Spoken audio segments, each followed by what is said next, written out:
¿Sabías que lo principal que el enemigo busca deformar en la mente de cada cristiano es la identidad? El pensamiento que tienes acerca de ti mismo.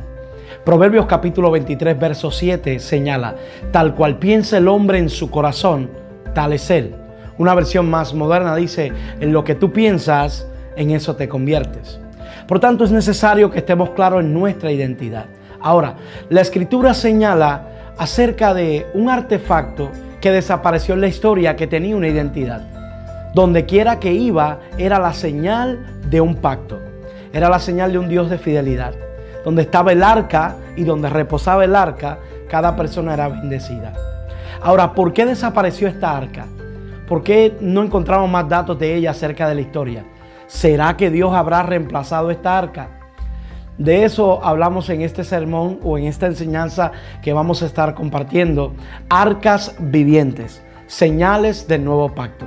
Así que si quieres saber con quién Dios reemplazó a esa arca del antiguo pacto, quédate conmigo a continuación.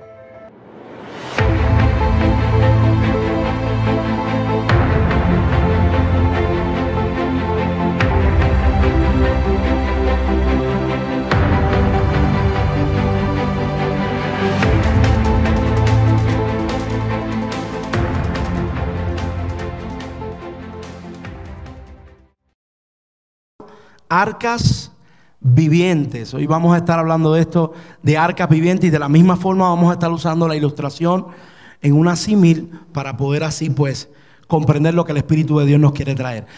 ¿Cuántos conocemos acerca del arca? ¿Han escuchado acerca del arca del pacto? ¿Cuántos han estudiado acerca del arca del pacto? Deja ver las manos. ¿Cuántos han estudiado? Tan poquitos. Yo tengo que tener algunos más. Aquí hay algunos de instituto, ¿verdad?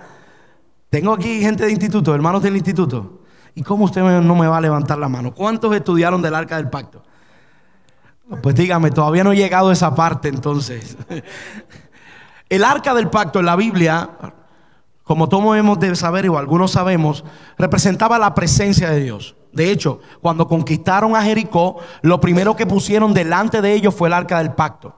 Y el arca del pacto era esto: una caja cubierta por oro completo, cubierta de oro, de madera de acacia, cubierta de oro completo. Tenía las anillas para poderle tener estos dos tipos de como palos para poderla levantar y cargarla sobre los hombros. Y arriba tenía dos ángeles con alas extendidas, querubines, entiéndase, porque los ángeles pues, la composición de los ángeles, para cuando se habla con alas o se habla de querubines, tenía dos ángeles con alas extendidas que eran de oro completamente. Y dentro del arca estaba una porción del un pedazo del maná, estaba la vara florecida de Aarón y también estaban las dos tablas de piedra. Siempre en el tabernáculo se tenía el arca del pacto detrás de la cortina, en el lugar santísimo, porque representaba la misma presencia de Dios.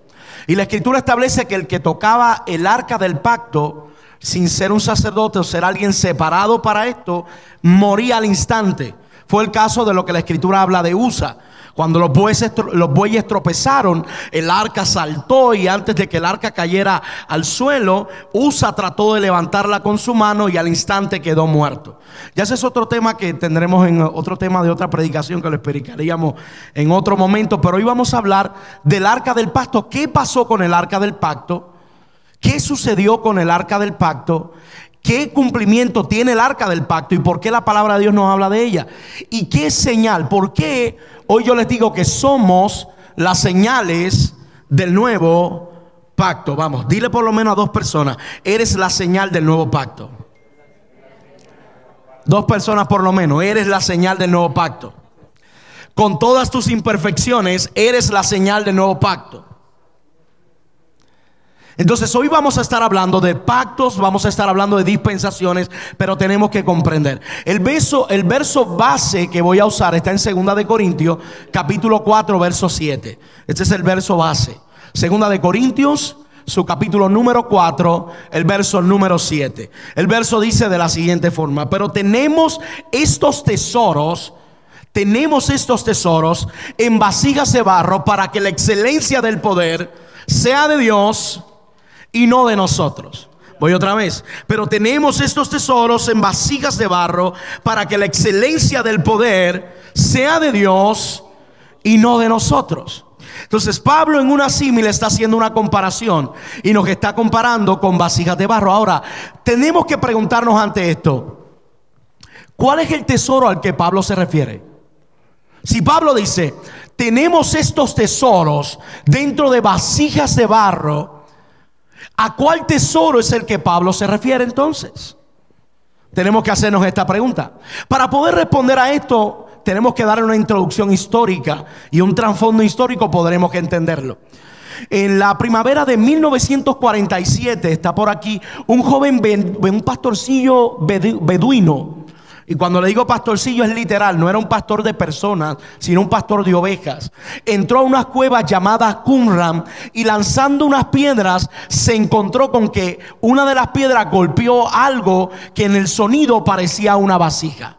Al entrar y darse cuenta que había quebrado una vasija, se encontró que allí habían cientos de vasijas que tenían unos rollos, unos papiros adentro.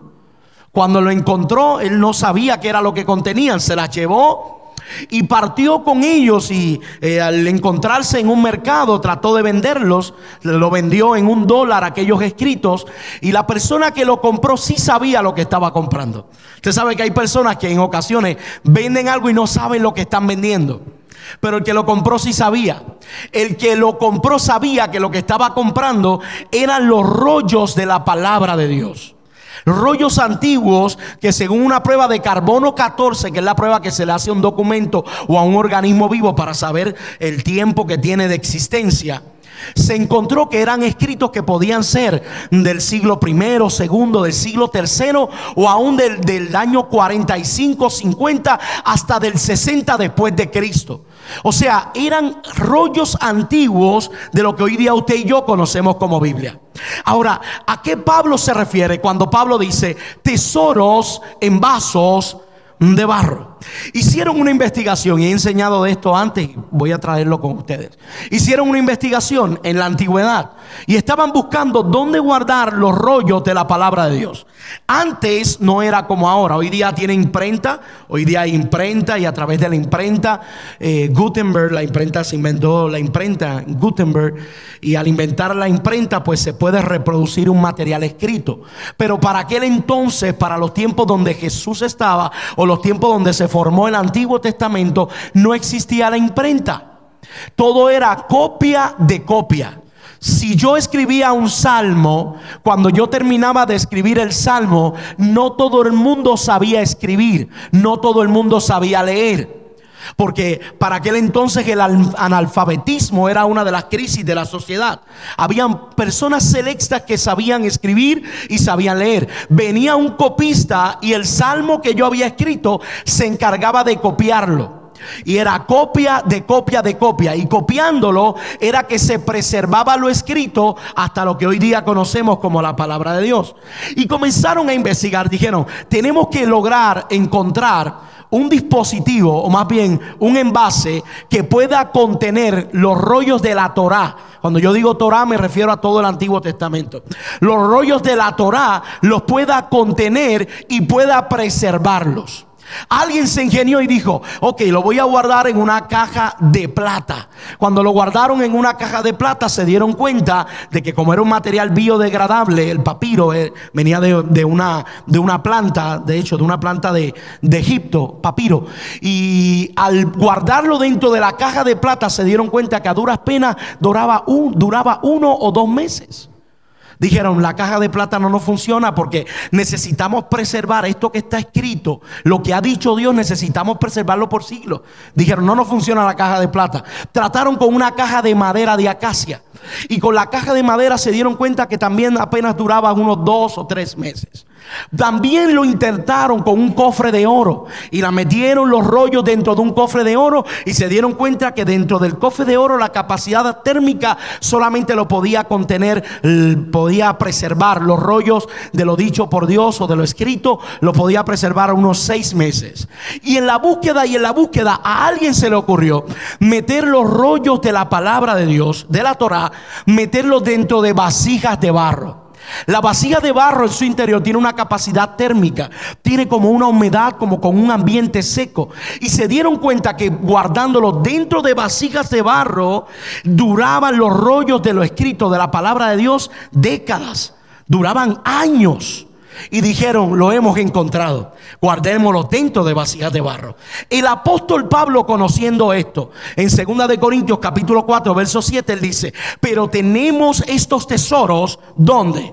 ¿Dentro de qué?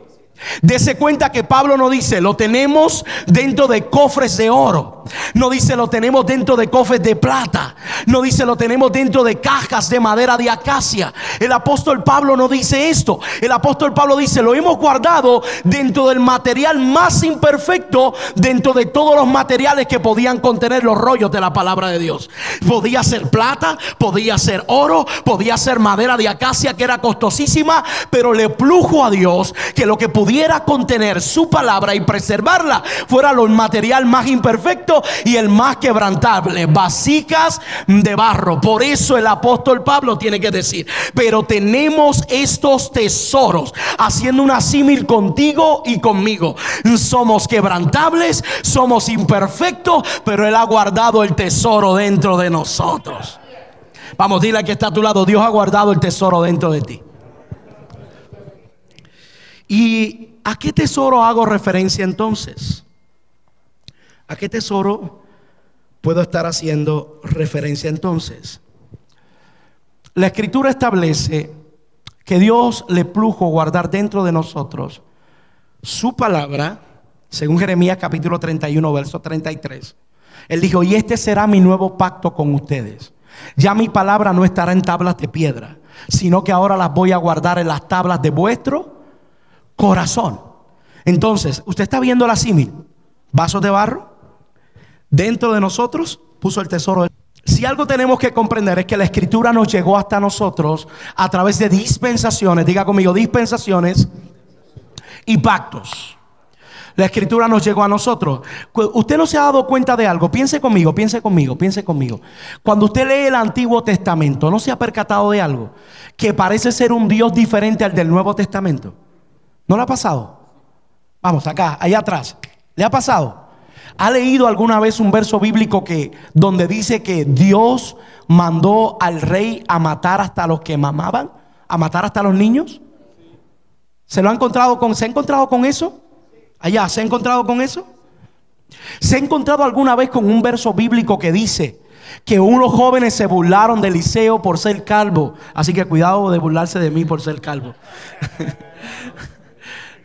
Unos jóvenes se burlaron de Eliseo por ser calvo y Eliseo los maldijo, y unos osos lo devoraron a los jóvenes porque se estaban mofando de que Eliseo era calvo. ¿Se ha encontrado usted con eso en el Antiguo Testamento? ¿Se ha encontrado en el Antiguo Testamento con la expresión Dios es amor, pero también es fuego? Se ha encontrado en el Antiguo Testamento con el Dios que abrió el Mar Rojo para que el pueblo de Israel pasara y de momento lo cerró cuando venían los egipcios. Se ha encontrado en el Antiguo Testamento con el Dios que enviaba la guerra. Se ha encontrado con el Dios que dirigió la mano de David para derrotar a los filisteos. Pero se ha encontrado usted también en el Nuevo Testamento con el Jesús que dice: si alguien te golpea la mejilla, dale la otra. Si alguien te pide la capa, cédele la túnica. Seamos honestos, seamos honestos, seamos honestos. ¿No le ha traído alguna vez eso a usted confusión? De usted pensar: pero ¿por qué Dios se ve en el Antiguo Testamento de esta forma y en el Nuevo Testamento me dice que ame? En el Antiguo Testamento, en la ley de Moisés, me dice ojo por ojo y diente por diente. Al que hierro mata, hierro muere. Mas en el Nuevo Testamento me dice que yo siembre paz, que siembre amor. Que donde haya discordia yo siembre paz. Veo a un Jesús que lo llevan a la cruz y no abrió su boca como cordero al matadero. Veo unos apóstoles que murieron como mártires. Entonces yo tengo que preguntarme: ¿qué es lo que está sucediendo entre uno y el otro? La Biblia no se contradice. Diga conmigo: la Biblia no se contradice. Hay una diferencia entre dos pactos, pero ahora yo quiero que usted comprenda algo, y esto anótelo. Hay algo que se llama revelación progresiva. Voy otra vez para beneficio de los que toman nota. Hay algo en la escritura que se llama revelación progresiva. ¿Sabe lo que es la revelación progresiva? Es lo que sucede en todo el marco bíblico. La revelación progresiva es que usted no va a entender a Dios completamente en el Antiguo Testamento. Para usted comprender la esencia de Dios, y entienda bien que con responsabilidad estoy diciendo comprender a Dios. Y comprender desde una perspectiva por el Espíritu, porque usted jamás con su mente humana o mente carnal podrá meter su mente en la mente de Dios. Es demasiado complicada para nosotros. Pero sí el Señor Jesús dijo: ya no los voy a llamar siervos, porque el siervo no sabe lo que hace su Señor, mas le voy a llamar amigos, porque todo lo que mi Padre me ha dicho, yo se lo he dicho a ustedes. Y el Espíritu se encarga de llevarnos a comprender en un mismo sentir el sentir y la mente de Dios. Ahora, ¿qué es revelación progresiva? Yo tengo personas que dicen: yo solamente hago caso a lo que dice el Antiguo Testamento, y con el Antiguo Testamento me basta. Mas tengo a otros que dicen: yo solamente hago caso a lo que dicen los evangelios, porque ahí está lo que dijo Jesús. Mas tengo a otros que dicen: yo solamente me dejo llevar por las cartas paulinas.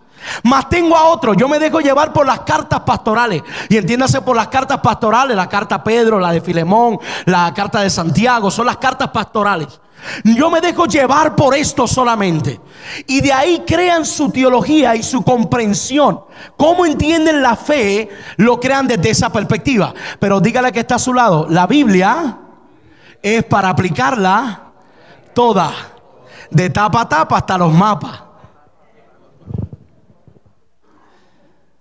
Sí.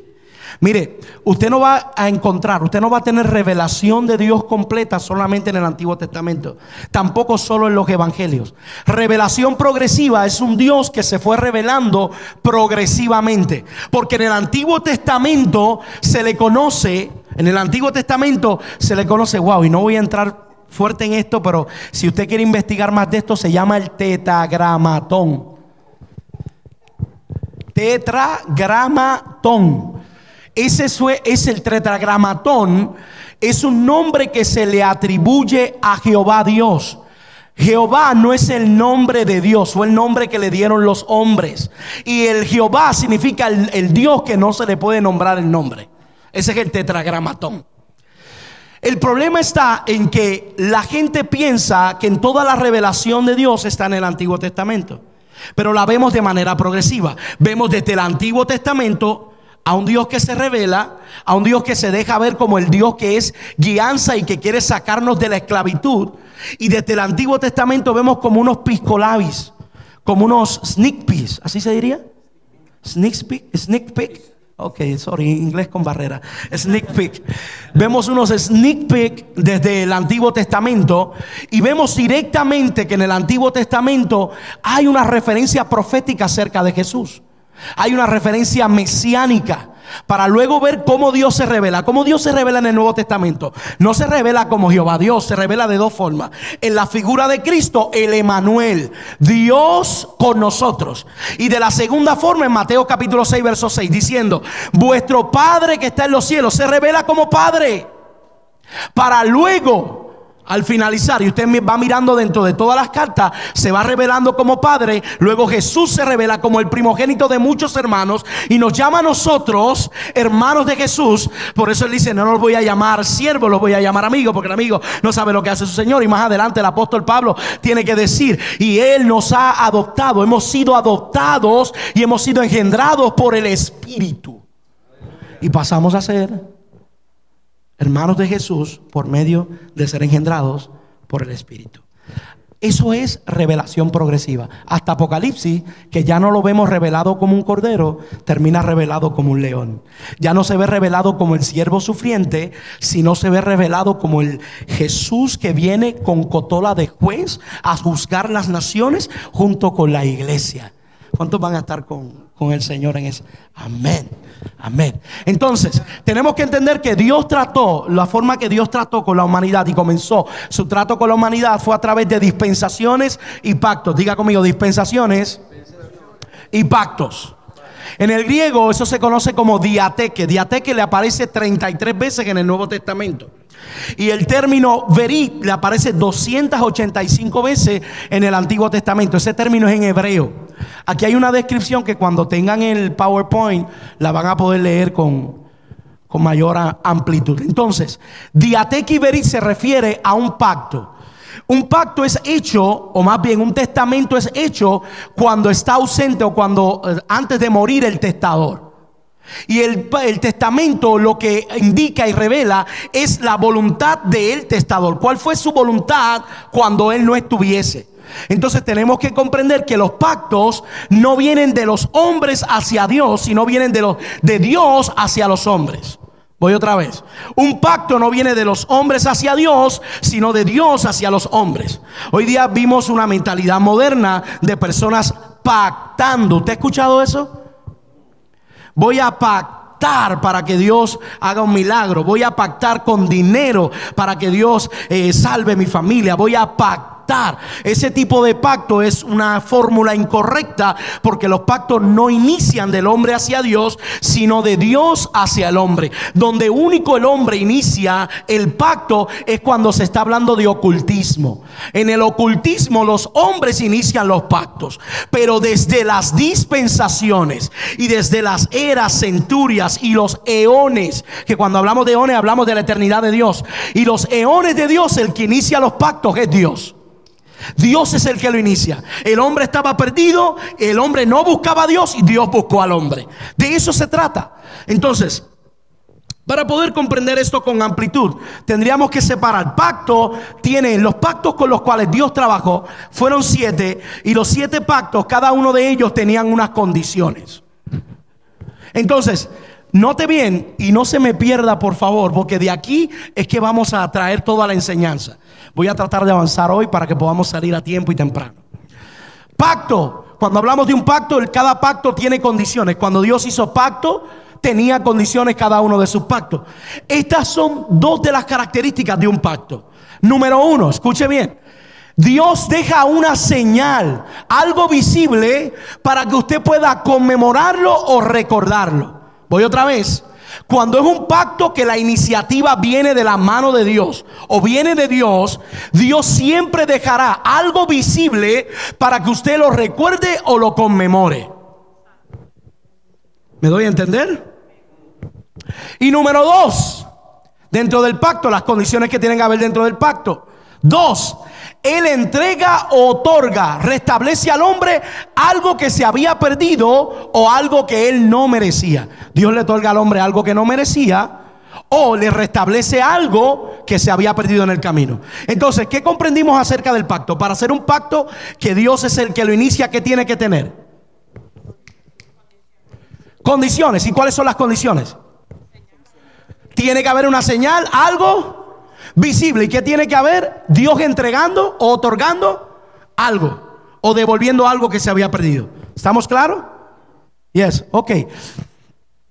Por eso Dios usó 7 pactos para establecer su orden o su trato con la humanidad. Y los 7 pactos son los siguientes. Tenemos que entender que dentro de la composición de cada pacto, usted va a ver que le voy a poner un término, pero así es como se le llama académicamente a cada uno de estos pactos. Hoy los vamos a conocer para entrar en propiedad de lo que quiero compartir. El primer pacto que tenemos que tener al pendiente es el pacto edénico. En el pacto edénico fue el que se dio en Génesis capítulo 1 verso 28. Se dio en el capítulo 3 verso 15 también. En el pacto edénico Dios otorga. ¿Qué Dios otorgó? Tienen que haber 2 cosas: lo que Dios otorga y la señal, ¿verdad que sí? En el pacto edénico Dios otorga el mundo diciéndole: fructifíquense, multiplíquense, llenen la tierra, señoréela y sojúzguenla. Dios le dio la tierra al hombre, al ser humano. Le dio la tierra, toma. Haz todo esto que te estoy indicando. Fructifícate, multiplícate, llena la tierra, señoréate de ella y sojúzgala. Génesis capítulo 1 verso 28. Entonces, en el pacto edénico lo que Dios otorgó fue la tierra, el mundo, para que el hombre lo administrara. Y como señal conmemorativa dejó, según estudiosos, dejó el primer sacrificio que hizo por sus pecados, Génesis 3:21, para poderlos vestir. Esto ya es algo que se ha interpretado dentro de esto, que para Dios poderlos vestir fue el primer sacrificio que se hizo para poder ponerle pieles. Entonces tenemos que en el pacto edénico Dios otorgó el mundo y también los vistió. Una señal visible era que estaban vestidos, porque antes de ellos tener conocimiento del pecado estaban desnudos. Entonces cada vez que vieran sus vestiduras se iban a acordar de por qué razón estaban vestidos, porque habían pecado. Y el pacto que Dios había hecho con ellos, aunque lo que estaba desterrando del Edén. Entonces el segundo pacto es el pacto noágico, o sea, el pacto que se hizo con Noé, el pacto noágico. En el pacto noágico Dios otorga o entrega la tierra tras el diluvio. Génesis capítulo 9, verso 7. Tras el diluvio Dios dice: no te voy a dejar huérfano, ni muerto, ni desamparado. Ok, yo destruí la tierra con agua, pero ahora yo te entrego una tierra nueva. Y si usted lee Génesis capítulo 9, dice que le entregó la tierra con sementera. ¿Sabe usted lo que es sementera? Sementera es una tierra con semilla adentro. Una tierra que usted no la tiene que labrar, no la tiene que abonar, no la tiene que preparar, porque crece sola, se multiplica, se riega, se esparce sola, fructifica sola. Dios le da este regalo, la tierra con sementera. Eso es lo que Dios otorga. Ahora, la señal era el arco iris.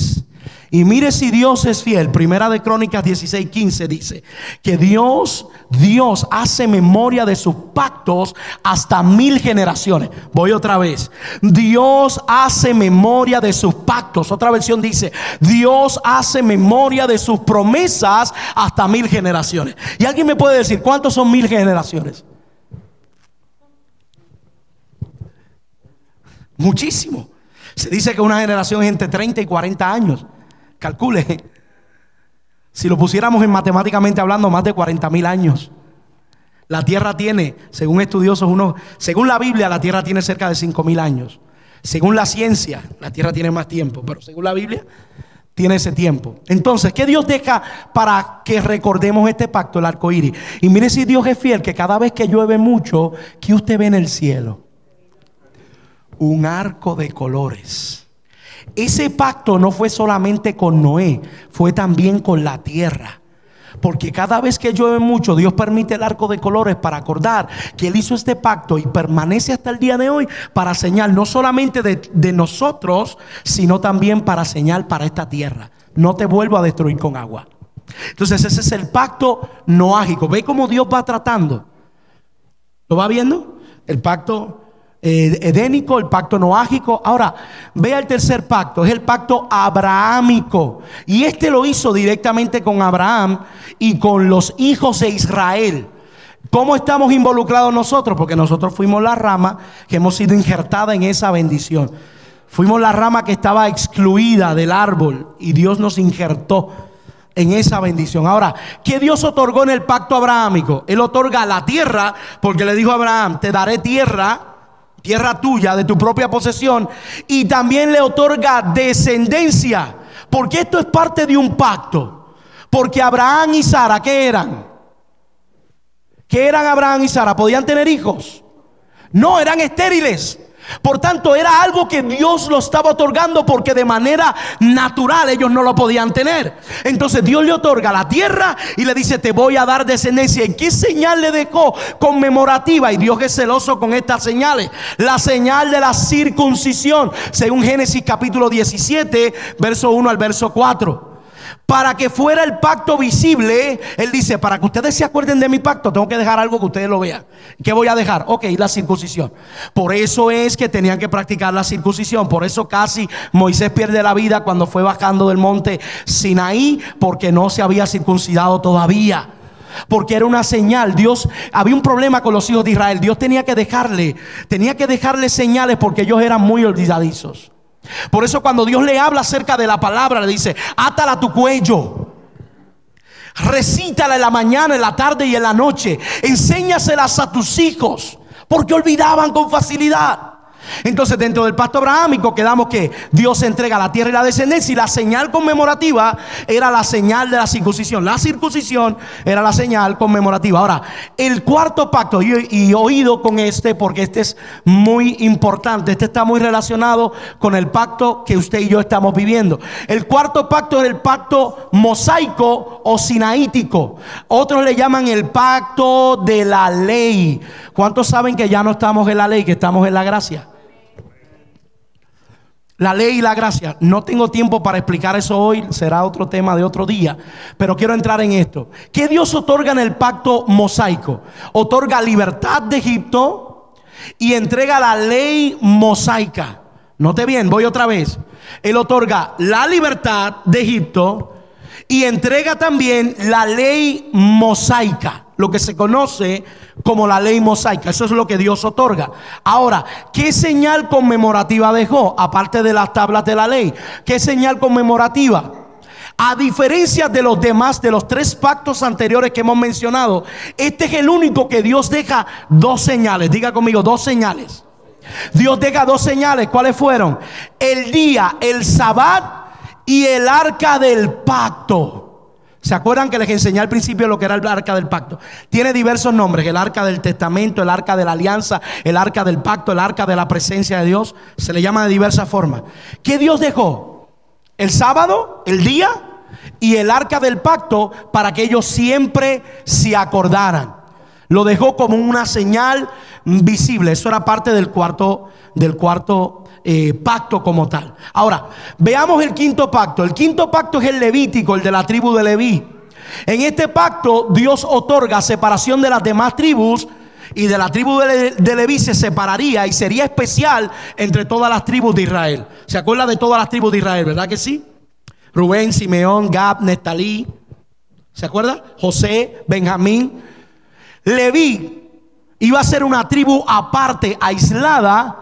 Iban a estar separadas para todo lo que tuviera que ver con la adoración a Dios dentro del templo. Entonces, ¿qué Dios otorgó? Una separación de otras tribus. Y lo otro que Dios deja como señal conmemorativa era la sal en las ofrendas. Esto es según Levíticos capítulo 2 verso 13, Números capítulo 25 verso 11 y 13 y Levíticos 2 del verso 3 al verso 13. ¿Qué Dios deja? La sal en las ofrendas. Eso persiste hasta el día de hoy. Nuestro pastor estuvo en Israel y sabe que un judío, antes de comerse un pedazo de pan, tiene que echarle sal. Y es parte. ¿Por qué tiene que echarle sal? Para acordarse del pacto que Dios hizo con la tribu de Leví. Por eso es que ellos practican esto. El domingo tuvimos la Santa Cena. ¿Para qué tenemos la Santa Cena? ¿Para qué? No es para recordar lo que Cristo... Entonces Dios trabaja pedagógicamente. El método de enseñanza que Dios usa muchas veces con nosotros es dejándonos señales visibles para que nos acordemos de lo que Él ha hecho por nosotros. Entonces este es el pacto levítico. Entonces, sexto pacto, el davídico. Este fue el pacto que fue hecho con David. ¿Qué Dios hizo en este pacto? Le otorga el trono eterno a la descendencia de David, según el Salmo 89, versos 3 y 4. Y este verso es muy importante. Hechos capítulo 15, verso 13 al verso 15, porque confirma que el trono, el cetro, iba a estar en las manos de la descendencia de David. Por eso a Jesús se le llama el Hijo de David, porque en David fue anunciado el reinado universal del Mesías. Y por eso es que cuando usted encuentra la escritura que dice Jesús, hijo de David, se refiere al linaje por la promesa y el pacto que se hizo para con David, que de su descendencia iba a ser el trono eterno. La señal conmemorativa, la señal era el gobierno universal del Mesías, según Filipenses capítulo 2, verso 9 al verso 11. Esa era la señal visible que iba a ser dejada. Entonces, séptimo pacto, y en el que actualmente estamos operando y viviendo. Este pacto es muy importante, y aquí oído al tambor. A esto se le llama el nuevo pacto, el pacto de la gracia, a diferencia del pacto de la ley. ¿Qué Dios otorga? Entonces, note bien, este pacto es muy importante y está conectado al cuarto. ¿Por qué está conectado al cuarto? Porque este pacto es el que viene a suplantar al cuarto. Ahora, el escritor dice que todo lo que iba a suceder en el nuevo pacto era sombra de lo que había de venir. Y una sombra es una silueta que deja un objeto en contraste de la luz. Entonces, ¿qué quiero decirte con esto? Que tiene que tener las mismas características para poder suplantar el uno al otro. Tiene que tener las mismas características. Las mismas características que tenía el cuarto pacto, tiene que tenerla el séptimo pacto. ¿Me estoy dando a entender? Tiene que tener las mismas características. Entonces, en el cuarto pacto, Dios dio la Torá y les dio libertad, ¿sí o no? Le dio libertad de Egipto. Y la señal visible fue el arca del pacto y el sábado. Entonces el séptimo pacto, para poder desplazar al otro, para que el pacto de la gracia desplace al pacto de la ley, tenía que tener los mismos elementos. Pero veamos algo. Si en la primera parte estabas dormido, esta es la parte que te tienes que despertar. ¿Está bien? Esta es la parte que te tienes que despertar. Dios, ¿qué Dios otorga? Dios entrega a su Hijo en vez de a la tierra. En el anterior les entregó libertad, les entregó tierra. En otros pactos. Pero en este Dios entrega a su Hijo. ¿Para qué entrega a su Hijo? Para darle lo mismo que dio en el cuarto pacto. Libertad. En aquel tiempo libertad de Egipto. En este tiempo libertad de las tinieblas. Yes. Lo vemos en Jeremías 31, Lucas 22, 20. Ahora, ¿cuál era la señal conmemorativa? Jesús no resucita el Shabbat. ¿Cuándo resucitó Jesús? ¿Cuándo? A mí me gusta que usted se envuelva y participe. Si usted no participa, no me siento igual. ¿Cuándo resucitó Jesús? El domingo. Entonces, vemos que en el séptimo pacto, Dios no entrega tierra, entrega a su Hijo, y como señal puso el domingo. Ahora, ¿qué dijimos que tenía el cuarto pacto? Aparte del día, ¿qué otra señal tenía? El arca del pacto, ¿sí o no? Ahora note, en el séptimo pacto tiene que tener los mismos elementos, no puede ser diferente. Él entregó a su Hijo para darnos libertad de la misma forma. Y la señal, el día, el domingo, ¿qué falta aquí entonces? El arca dile al que está a tu lado, falta el arca. El día para darle testimonio a la creación, y el arca estaba en el cuarto pacto para darle testimonio a los hombres. Pero en este pacto, ¿qué pasó con el arca? Vamos a buscar en la Biblia, vamos a ver en la Biblia cuál es el último registro que la Escritura nos da acerca del arca del pacto. Esto se encuentra en Segunda de Crónicas capítulo 35 verso 3. Aquí en Segunda de Crónicas capítulo 35 verso 3, Dios le da una orden a los levitas y le dice a los levitas: no me carguen más el arca, no quiero que la muevan más, me van a dejar de usar el arca del pacto. ¿Por qué Dios está diciendo no quiero que me busquen más el arca del pacto? No pregunten más por ella. A través de Jeremías lo dijo también. No me busquen más, no busquen más el arca del pacto. Si era tan necesaria, era parte de una señal. Dios no juega cuando se trata de una señal visible y de un pacto. Dios no juega con eso. Porque ahora Dios permite que el arca se pierda y le da una orden a los levitas: no van a cargar el arca. No quiero que me hablen más del arca. ¿No será que Dios tenía otra arca preparada? ¿No será eso? Mire lo que dice aquí. Esto que está aquí, Segunda de Macabeo, capítulo 2, verso 4, es una cita de un libro apócrifo. Pero aunque sea apócrifo, no significa que no sea relevante. Es histórico. Como historia tiene validez. Para usted sacar doctrina y fundamento de fe, para usted crear un concepto bíblico, no es vital para eso. Porque de ahí pues puede usted confundirse. Por eso es apócrifo. Pero sí tiene datos históricos que son reales. Segunda de Macabeos capítulo 2 verso 4 dice dónde Jeremías escondió el arca. Dice que Jeremías encontró una cueva y en esa cueva Jeremías metió el arca y la dejó ahí. Y Jeremías le dijo a todos los que lo estaban siguiendo: no van a preguntar por ella, ni van a tirar migajas de pan para poderla encontrar, porque Jehová quiere que la esconda y más nunca la vuelvan a encontrar. ¿Por qué Dios quería deshacerse del arca? Si el arca era lo que representaba su presencia. Para los hijos de Israel conquistar, tenían que entrar con el arca. El arca del pacto era lo que Dios usaba, y el que tocaba el arca tenía problemas. ¿Para qué Dios desplazó? Y Dios dijo: no quiero que me busquen más el arca. ¿Por qué Dios permitió que esta señal desapareciera? Dios no permitió que ninguna de las señales de los pactos se extraviara. ¿Por qué permitió que el arca del pacto se extraviara de la historia? Porque Dios lo permitió. El término en el griego para nosotros que nos da la escritura es Theotokos. Y Theotokos es una palabra compuesta. Theo quiere decir Dios en griego. Y tokos quiere decir cargador o portador. Entonces, la escritura en Juan capítulo 14 verso 23, Jesús comienza a explicar algo que está dentro de la revelación progresiva de la escritura. Comprenda conmigo, para que usted reciba algo nuevo, diga conmigo, para recibir algo nuevo se tiene que ir lo viejo. Hay hermanas que tu esposo no te ha regalado unos zapatos nuevos porque todavía no has botado los viejos. Aleluya, hay alguna hermana que Dios le está hablando aquí. Si tú permaneces, si usted tiene el armario lleno de lo viejo, no le va a caber lo nuevo.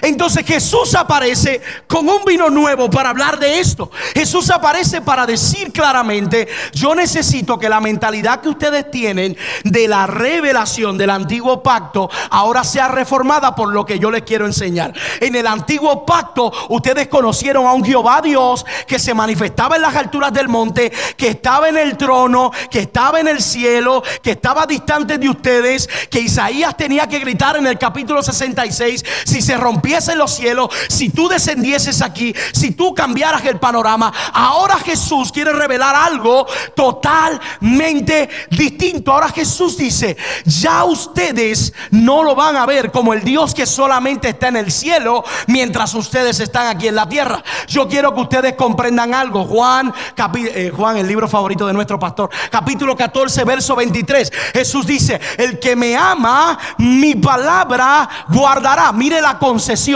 el que me ama, mi palabra guardará. Entonces yo quiero que usted rija toda mi enseñanza de esta declaración. El que me ama, mi palabra guardará. De todo lo que yo voy a hablar de aquí en adelante es solo para los que le aman y guardan su palabra. ¿Estamos claros? Mire lo que dice Jesús: el que me ama, mi palabra guardará, y mi Padre, ¿qué? Le amará. Ahora aquí viene lo grandioso de esto: y vendremos a él y haremos morada con él. Leoín, ¿de qué tú me estás hablando? Aquí el término Theotokos implica a un Dios que dice: ya yo no voy solamente a habitar en el cielo de los cielos, ahora yo quiero habitar dentro del hombre. Este fue el prototipo de lo que Jesús quería enseñar. Por eso cuando usted ve que Jesús está siendo bautizado, en el momento que Jesús lo están bautizando en el río Jordán, usted ve que Juan ve algo diferente. Juan dice: vi algo diferente sobre él. ¿Y qué vio? ¿Qué viste, Juan? Bueno, vi algo diferente. Vi que el Espíritu permanecía sobre él. ¿Por qué él le llama la atención que permanecía? Porque el ministerio del Espíritu Santo en el antiguo pacto era diferente. En el antiguo pacto el Espíritu Santo te visitaba, no se mudaba. Venía sobre los profetas. En un momento vino sobre Saúl y la escritura dice que profetizó con todos los profetas, pero luego se fue. Saúl vino sobre Saúl, tuvo sabiduría para profetizar y luego le volvió la mentalidad de burro, de asna. Eso era lo que sabía hacer Saúl, buscar las asnas. ¿Sí o no? Se le fue. Vino sobre Elías y dice la escritura que el Espíritu de Dios vino sobre Elías y corrió más rápido que los caballos de Israel, pero se fue. Vino sobre Sansón y destruyó a todos los filisteos con la quijada de una asna, pero así como vino, se fue. Entonces Dios dijo algo. Dios dijo: yo voy a permitir que la señal vieja del cuarto pacto desaparezca, porque yo tengo una nueva que no la han hecho con manos de hombres, la hice yo mismo con mi mano. Segunda de Corintios capítulo 4 verso 7. Pero tenemos estos tesoros en vasijas para que la excelencia del poder sea de Dios. Ojo, yo aquí estoy entrando en el tema del Espíritu Santo. Este es mi preámbulo para lo que la semana que viene vamos a seguir tocando. El Espíritu de Dios ahora dice: ya yo no quiero estar fuera de ti, ahora quiero estar dentro de ti. Como Él es omnipresente, puede estar por encima de ti para estar cubriéndote, puede estar por debajo de ti para sostenerte y adentro de ti para darte compañía. Pedro capítulo 2 verso 5 infieren esto también, de que tenemos el tesoro adentro, a Dios acá adentro. Vean lo que dice Pedro capítulo 2 verso 5. Vosotros también, como piedras vivas, sean edificados como ¿qué? casas espirituales y sacerdocio santo para ofrecer sacrificios espirituales aceptables a Dios por medio de Jesucristo. Entonces, dile al que está a tu lado: tú eres casa espiritual.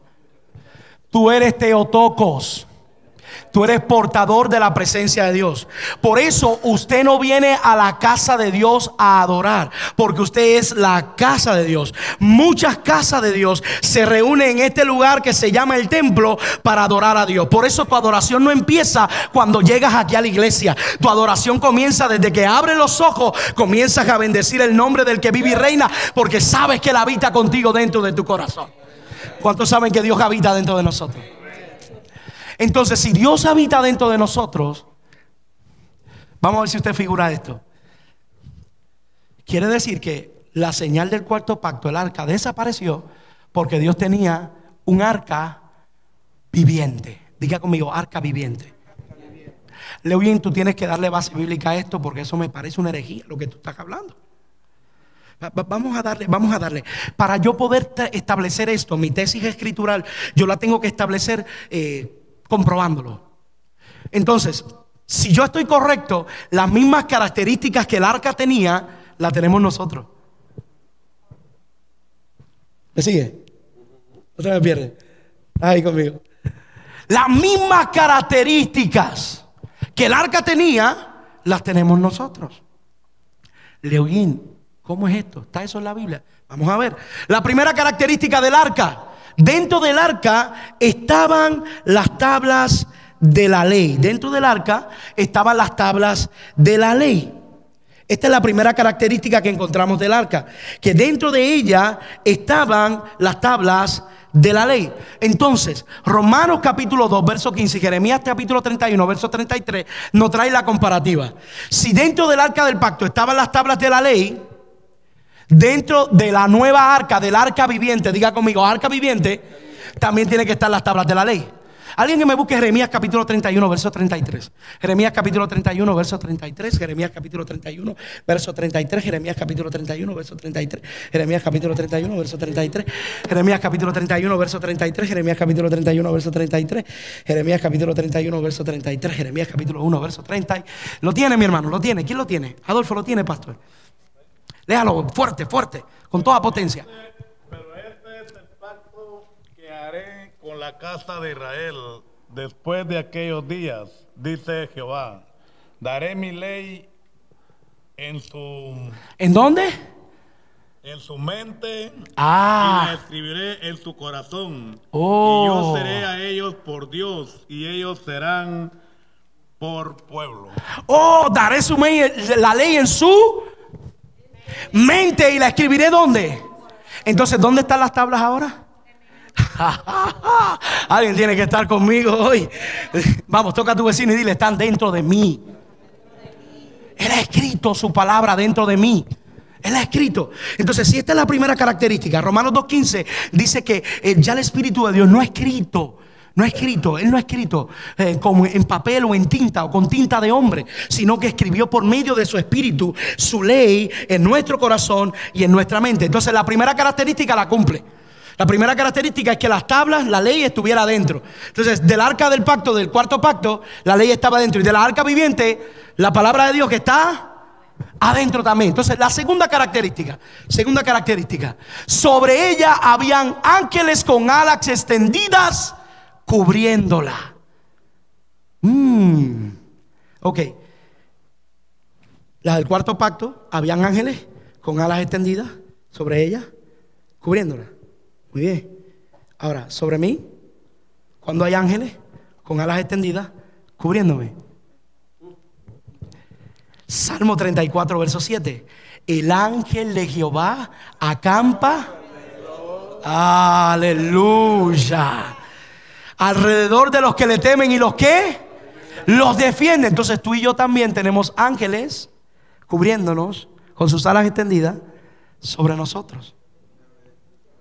Por eso no tienes que temer. No permitas que nunca te venza el temor. Cuando el temor trate de dominar tu vida, recuérdale a tu naturaleza carnal, recuérdale tu naturaleza espiritual. Y cuando el enemigo trate de levantarse contra ti, recuérdale: yo soy arca viviente. Hay ángeles con alas extendidas sobre mí. No puede tocar mi casa, no puede tocar mi familia, no puede tocar mis posesiones, no puede tocar mi finanza, porque hay ángeles con alas extendidas sobre mí. ¿Alguien lo cree conmigo hoy?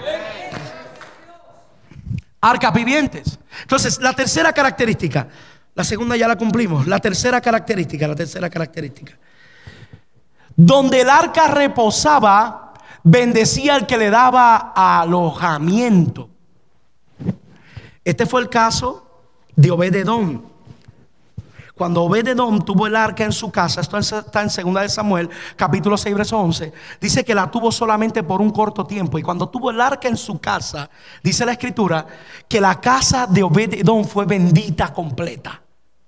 Entonces, para poder cumplir con la característica, donde ponían el arca, donde el arca residía, bendecía ese lugar. Entonces, tengo que tener una prueba de que donde yo piso, el lugar es bendecido. ¿Usted no ha leído la escritura que dice que todo lugar que pise la planta de tus pies? ¿Usted la ha leído? ¿Usted ha leído la porción donde Jesús dice: el que le dé un vaso de agua a estos pequeñitos, el que te bendiga será bendito, mas el que te maldiga? Mire, por eso usted, si en su empleo su patrono le da mucha lucha con que usted venga a adorar a Dios a la casa, usted comprenda que usted no depende de su patrono. Usted dígale con autoridad a su jefe: jefe, entienda algo, este lugar está bendecido porque yo estoy en este lugar, porque yo soy arca viviente. El día que yo me vaya, la bendición me la voy a llevar conmigo. Mire, usted no debe tener temor. La Biblia dice que donde quiera que usted se para, usted es de bendición. La escritura habla acerca de José. ¿Qué pasó con José? José estaba preso en casa de Potifar, pero todo lo que tocaba con su mano, Jehová lo hacía.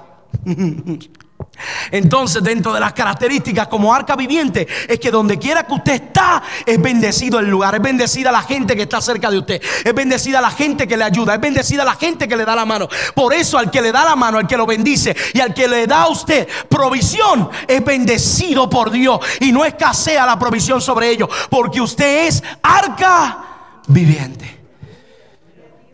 Cuarta característica, donde era puesta o llevada,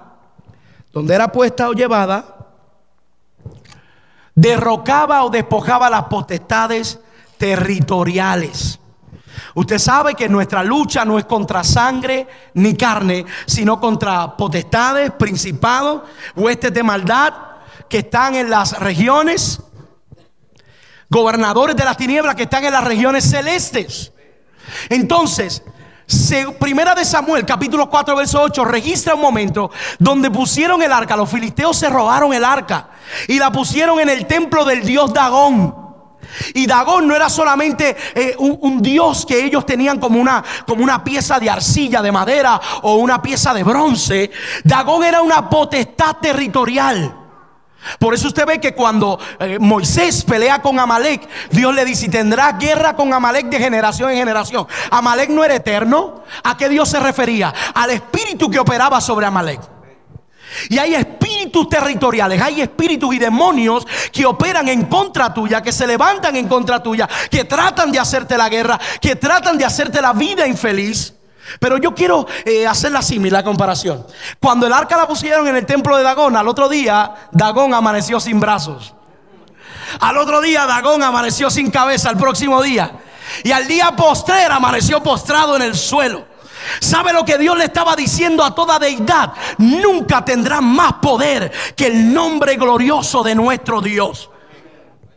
De la misma forma, Marcos capítulo 16 verso 15, Jesús dijo: les doy potestad, les doy autoridad para hollar serpientes y escorpiones, echar fuera demonios en mi nombre. Lo dice la Escritura. La Escritura dice que nuestras almas no son carnales, que Él nos ha dado armas espirituales para debatir, derrocar a las potestades y a los principados. Por eso dice acerca de Jesús en Colosenses capítulo 2: y subiendo a lo alto, llevó cautiva la cautividad y dio dones a los hombres. Y por esa autoridad de Jesús, tú y yo tenemos autoridad. Así que como el arca, cuando a nosotros nos ponen, nos depositan en un lugar, el infierno tiene problemas. Oh, alguien tiene que estar conmigo. Romanos 16:20 establece: en breve Dios aplastará a Satán bajo la planta de vuestros pies. Isaías capítulo 54 verso 17: ninguna arma forjada contra ti podrá prosperar, porque cargas la gloria de Dios. Ese es tu tesoro adentro. Aleluya. A veces me llena de tanta inquietud ver hermanos que viene el brujo y le hace un brujo. Ay, me hicieron un brujo, hermano. Y yo a veces veo los templos que le dan demasiada importancia a la labor de Satanás con los brujos. Si tú eres arca viviente y si dentro de ti está la presencia de Dios, no hay demonio que pueda vencerte, no hay principado, no hay potestad que pueda vencerte. Mire, yo recuerdo, yo tenía una vecina allá en Puerto Rico y la vecina era media brujita. Y un día agarró un crab, un cangrejo. Agarró un cangrejo muerto y hizo un brujo y me lo tiró frente a casa. Mi esposa se acuerda. Y yo me acuerdo que había una hermana con nosotros. Y cuando yo salgo, que abro la puerta, y digo: ay, mira lo que me tiró aquí la vecina. Cuando lo voy a agarrar: no lo agarre, que eso es un brujo. No lo agarre. What? No lo agarre, eso es un brujo, muchacho. ¿Qué pasó? Mírame bien. Agarré el cangrejito, lo eché en la basura y dije: en el nombre de Jesús. Y a la basura. No se me explotaron las gomas del carro, no se me dañó el auto, nada. Porque el ángel de Jehová acampa alrededor de los que...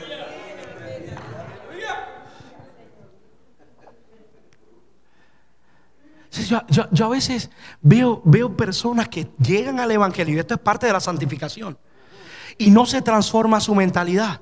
Usted lo ve que todavía le ponen las pulseritas que antes traían de prácticas paganas del mundo. En Puerto Rico le llaman las manitos de azabache. Le ponen todas esas cosas. Y mira, y no pongas esto. Y todavía guardan como un tipo de ¿cómo le podríamos llamar?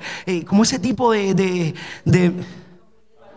ritualismo y amuletos. Y esa superstición. Y hermano, hoy hay culto, pastor, hoy hay culto especial, pero es viernes 13 y yo no voy a llegar a la iglesia hoy. Los viernes 13 yo no salgo, pastor, porque es viernes 13. Pastor, mire, yo le garantizo, aquí debe de estar sentado alguno, que pasa cuando va a pasar debajo de una escalera, hace... O cuando se rompe un espejo, rompió el espejo. Mire, vivir atado a ese tipo de superstición. Mire, y a veces nos estamos haciendo en broma aquí, ¿verdad? Sin el deseo de ofender a nadie. Pero a veces ese tipo de superstición se hereda. La aprendemos de nuestros padres. Entonces, ¿para qué venimos a Cristo? Para que sea rota esa mentalidad y entendamos que somos arcas vivientes. La gloria de Dios. Yo lo que estoy enseñando en esta hermosa noche no es humanismo, porque el humanismo pone al hombre en el centro y desplaza la dependencia de Dios. Yo no estoy enseñando humanismo, porque Dios es el centro de la enseñanza que estoy trayendo. Si somos algo es porque Dios que está dentro. Recuerde que la vasija es de barro, lo que tiene valor es lo que está. Aleluya. Mire la quinta característica. Yo puse 7 para compararlo con el séptimo pacto, pero con los 7 pactos, pero hay montones más. Mire la quinta característica. Mira, era símbolo de pureza y nada impuro o inmundo podía acercarse a ella. Levítico 18, 3, 29. Era símbolo de pureza y nada inmundo o impuro podía acercarse a ella. Si de algo Dios nos pone como símbolo a toda esta humanidad, es de pureza y santidad. De que tú has decidido abstenerte para Dios, de pecar, no porque te lo imponen en la iglesia o te lo obligan. Mire, me llena de tanta tristeza. Yo he ido a lugares donde hermanos les enseñan a guardarse físicamente desde otros aspectos, y le enseñan que la santidad tiene que ver con tu estética. Y me he topado con personas que cuando hablamos del tema y me dicen: no, es que yo no uso ciertas prendas porque mi pastor no me deja. No lo hacen por convicción, muchas veces. Lo hacen porque su pastor no les deja. Entonces el concepto de la santidad es que yo decido vivir en santidad. Y santidad es estar separado. Ser santo es estar separado. Entienda bien, porque a veces definimos santo como perfecto. Y le dije que el tesoro está dentro de una vasija de barro imperfecta. Eso lo hablamos la semana pasada. Si no estuvo, llévese el DVD, ¿está bien? Pero lo que Dios nos está llevando es a comprender esto. Nosotros somos señal de pureza. La gente cuando nos ve, por eso en tu trabajo la gente no espera que tú te robes las cosas, porque tú eres señal de pureza. ¿Por qué usted cree que cada vez que sucede algo dice: y eso que era Cris? Porque nosotros somos la señal de pureza. En tu trabajo el jefe no espera que tú lo llames con una mentira: jefe, perdón, estoy con náusea, y en esa mañana estabas en Walt Disney. Porque somos símil del arca del pacto. Somos señal de pureza y de santidad. Si guardamos nuestra pureza y nuestra santidad, cumplimos con esta característica. Ahora, ¿sabe qué pasa con esta característica? Que si usted se guarda puro y se guarda santo, Satanás no le puede tocar. Juan declara de la siguiente forma en su primera carta, y él dice: hijitos, no pequéis, porque si no peca, al que no peca, el maligno no le toca. No le toca. Entonces, nada impuro lo podía tocar. ¿Cómo no me toca si nada impuro? Si yo guardo mi santidad. Le bien, ¿qué característica es esta? ¿Se acuerda que Jesús dijo: es mejor que te ates una piedra de molino al cuello o te eches al fondo de la mar que meterte con uno de estos pequeñitos? Mire qué serio Dios te toma. Si alguien tocaba el arca, moría. Si alguien te toca a ti, le es mejor que se ponga una piedra de molino al cuello y se eche al fondo de la mar. ¿Alguien está conmigo aquí? 6. Ya estoy terminando. 6. El arca liberaba del pecado al hombre cuando se vertía la sangre del cordero sobre el propiciatorio. Esta es la más importante. Para que hubiera redención de pecado en el Antiguo Testamento, en el día del Purim, si no me equivoco, cuando se hacía el ritual para expiar el pecado de todo el pueblo, era una vez al año, la sangre del cordero se vertía sobre el arca del pacto. Y cuando se vertía sobre el arca del pacto, automáticamente quedaba suelto. Eran perdonados los pecados.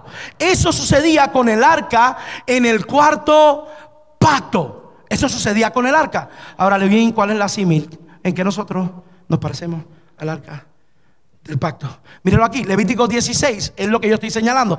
Ahora, lo que yo les estoy diciendo, Hebreos capítulo 9 verso 10 dice que cuando Jesús murió en la cruz, el escritor a los hebreos, algunos señalan que fue Pablo, otros creen que fue Apolos, el escritor a los hebreos dice que cuando Jesús murió, derramó toda su sangre sobre nosotros. ¿Para qué él necesitó derramar su sangre? No lo hubiera derramado si tú y yo no fuéramos el nuevo arca.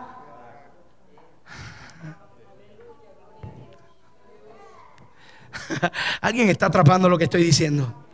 Yo te estoy diciendo que eres arca viviente, y como arca viviente tienes que cuidar tu identidad espiritual. Tienes una naturaleza de rapiña, como hablábamos la semana pasada, pero espiritualmente, tu naturaleza espiritual, Dios le ha dado la suficiente autoridad, y Él ha derramado toda su sangre para limpiarte y para darte autoridad de ver en tu vida la grandeza de Dios a través de la gracia. Eres la señal del nuevo pacto. Cada vez que la gente te mira a ti, está viendo a un Dios Dios que redimió. Está viendo un Dios que libró a un alcohólico. Está viendo un Dios que libró a alguien de la muerte. Está viendo un Dios que levantó a un caído. Está viendo un Dios que restauró una familia. Cada vez que habla,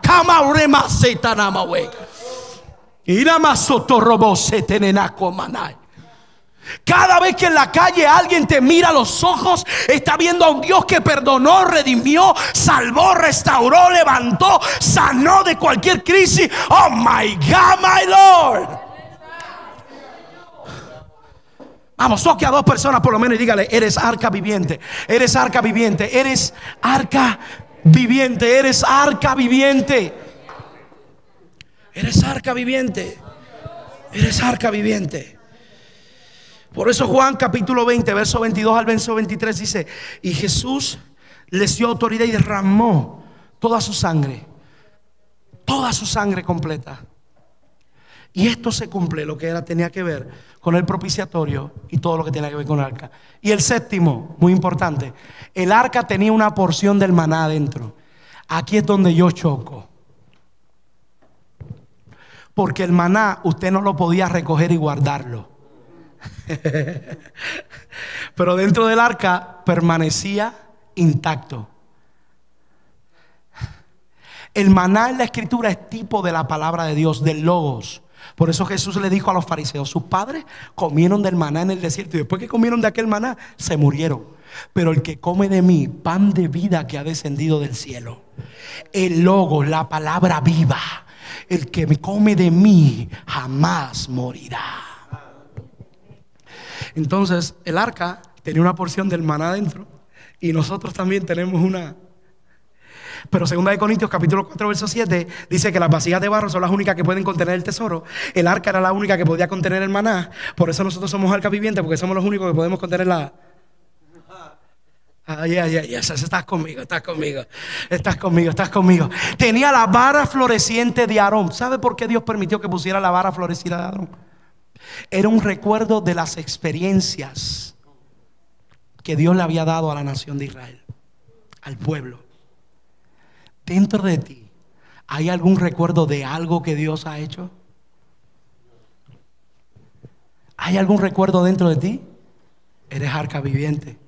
Y por último, las tablas de la ley estaban dentro del arca. Con esto ya vamos finalizando. Nuestra identidad reside en nuestra espiritualidad. Tú no eres lo que la gente está viendo en este estuche de carne. Si usted me ve por dentro, yo tengo 8 pies, soy rubio y de ojos azules. No, este no soy yo. Este estuche se desgasta, se descompone día tras día, pero el interior se renueva. Barro con el tesoro adentro. Entonces hemos sido separados como arca para acordarle el nuevo pacto a esta generación. Para no complicarte demasiado la mente, sencillo, aterrizamos todo lo que he declarado con esta expresión. Tú eres lo que Dios separó para acordarle a la humanidad que la gracia está viva y activa para ellos. Por eso eres imperfecto, y aunque eres imperfecto, tienes el tesoro adentro. Porque siendo imperfecto, el Dios perfecto decidió derramar todo su tesoro perfecto dentro de tu imperfección.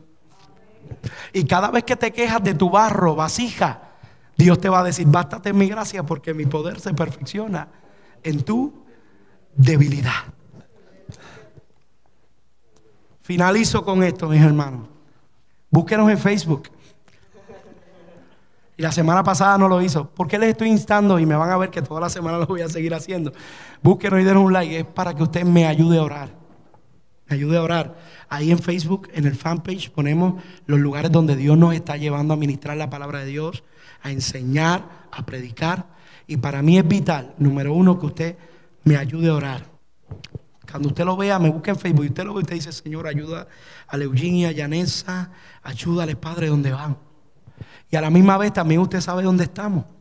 Que si usted no nos ve por aquí por la iglesia, no es que estamos en una cama así recostados. No, estamos predicando y anunciando a nuestro Señor Jesús a todo lugar donde el Señor nos lleva. Alguien da gloria a Dios conmigo hoy. Yo quiero invitarte a ponerte sobre tus pies. Voy a dar 5 minutos. ¿Alguna duda, alguna pregunta? Duda, pregunta. ¿Alguien con alguna duda, con alguna pregunta de algo de lo que hablamos? ¿Tendré a alguien? Dije la semana pasada, no se vaya con la duda. Si en algo lo compliqué, diga, Leollín, no complique, explique. ¿Está conmigo? ¿Nadie tiene duda por allá atrás? ¿Nadie? All this good? All this great? Arcas vivientes. Arcas vivientes. Vamos, yo te invito, vamos a orar, vamos a orar. Tómale la mano que está a tu lado. Sí, vamos a unirnos todos. Cruce la frontera del pasillo. Y tómale la mano que está a su lado. Tómale la mano. Tómale la mano.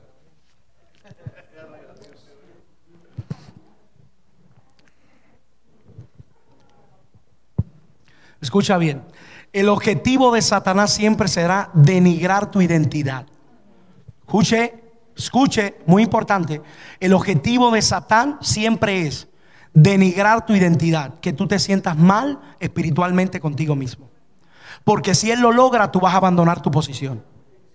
Si él logra que tú pienses diferente de ti. Proverbios capítulo 23, verso 7 dice: tal cual piensa el hombre en su corazón, en su mente, tal es él. Una versión más moderna dice: lo que el hombre piensa de sí mismo, en eso se convierte. Entonces el problema es que si no estás claro en tu identidad, que tú eres un teotocos, que cargas a Dios adentro, vas a vivir como alguien que no carga a Dios. Si permites que Satanás te ponga en la mente de que Dios no tiene propósito contigo, que Él no va a cumplir su plan sobre tu vida, que tu naturaleza espiritual es demasiado débil y tu carnal te domina más que todas las cosas, va a ser el momento en tu vida donde fracasarás y perderás la batalla. Pero si hoy te vas claro de esta reunión, entendiendo que tú eres arca viviente, que no eres perfecto, pero tienes el tesoro adentro, que cerca de ti van a haber personas enfermas y Dios te ha dado toda la autoridad, porque donde tú posas irradias bendición. Dios te ha dado toda la autoridad para orar por el enfermo y que el enfermo sea sanado. Dios te ha dado toda la autoridad para orar por el endemoniado y que el demonio salga del cuerpo y sea libre el cautivo. Dios te ha dado autoridad para ver la manifestación del reino de Dios completa donde quiera que tú vayas. Eres arca viviente. Y es importante que tomemos esa posición hoy, porque cada vez que piensas de ti menos de lo que Dios piensa, ofendes al Señor.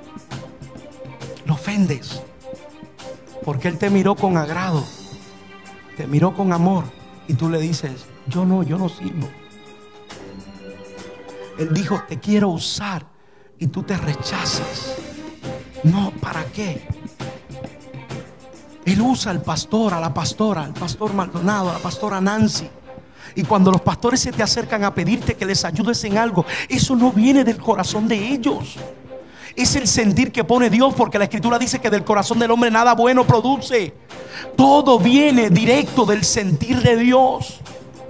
Por tanto, hoy yo quiero que tú tomes en el Espíritu y tú entiendas que si en algún momento ellos se te acercan, si en algún momento Dios te pone una oportunidad para usarte, tú no te vas a cerrar. Si en algún momento Dios quiere usarte en tu trabajo para hablarle a tus compañeros, puedes ser imperfecto, pero tú no te vas a cerrar. La gloria de Dios está dentro de ti. Él ha cargado tu vida con su presencia y Él ha dicho: mi gloria la he depositado, no para que la dejes en la iglesia solamente, no para que la dejes en las mañanitas que en tu casa, no, es para que la cargues donde quiera que vayas.